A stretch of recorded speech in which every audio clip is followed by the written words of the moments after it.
Assalamualaikum warahmatullahi wabarakatuh. Nama saya adalah Kinasi, NPM 50190005. Di sini saya ingin menjelaskan tentang materi memahami dan merancang silabus dan RPP. A.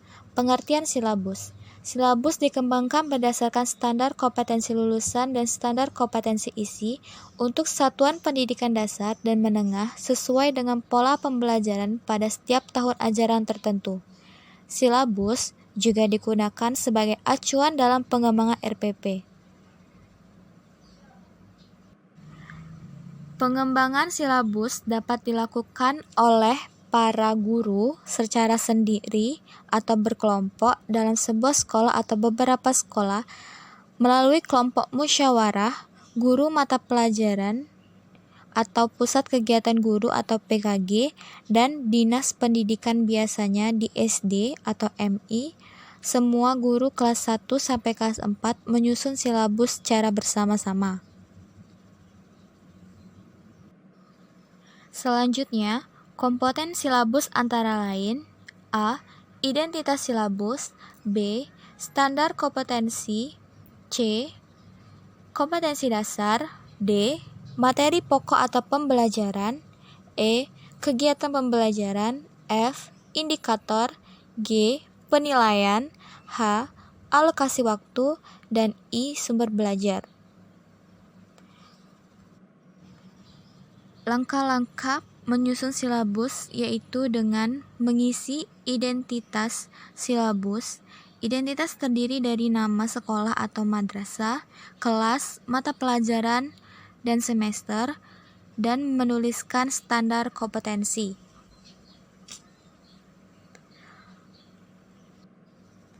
Mempermudah, memperlancar, dan meningkatkan hasil proses belajar mengajar dan fungsinya menurut Kusnandar adalah fungsinya sebagai acuan guru untuk melaksanakan kegiatan belajar mengajar agar lebih terarah dan berjalan secara efektif dan efisien.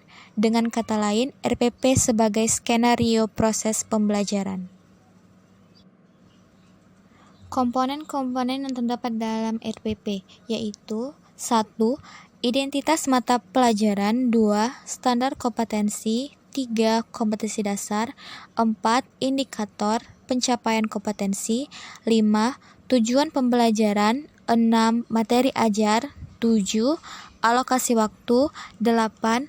Metode pembelajaran, dan 9. Kegiatan pembelajaran.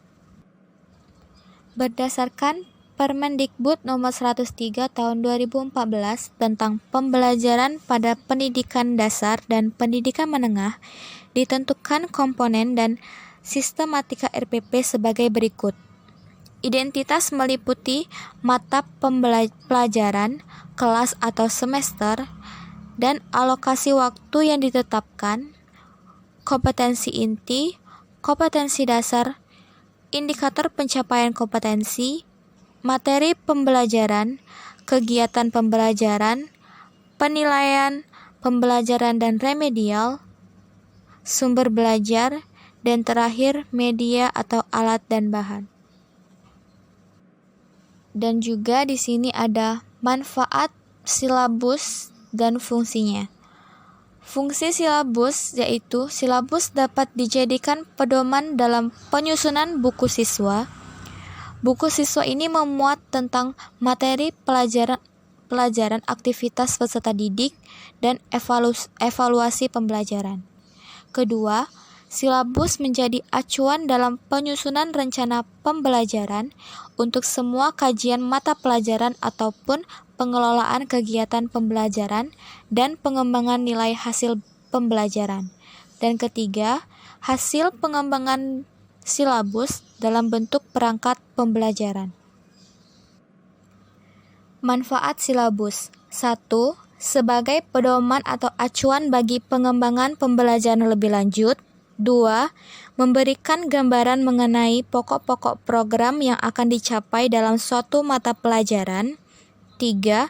Sebagai ukuran dalam melakukan penilaian keberhasilan suatu program pembelajaran. Dan 4. Dokumentasi tertulis sebagai akuntabilitas suatu program pembelajaran. Adapun manfaat RPP. 1. Memperhatikan perbedaan individu peserta didik. 2. Mendorong partisipan aktif peserta didik. 3. Mengembangkan budaya membaca dan menulis. 4. Memberikan umpan balik dan tindak lanjut. 5. Keterkaitan dan keterpaduan. Dan terakhir, menerapkan teknologi informasi dan komunikasi. Demikianlah materi yang dapat saya sampaikan. Lebih kurangnya saya mohon maaf. Saya akhiri. Wassalamualaikum warahmatullahi wabarakatuh.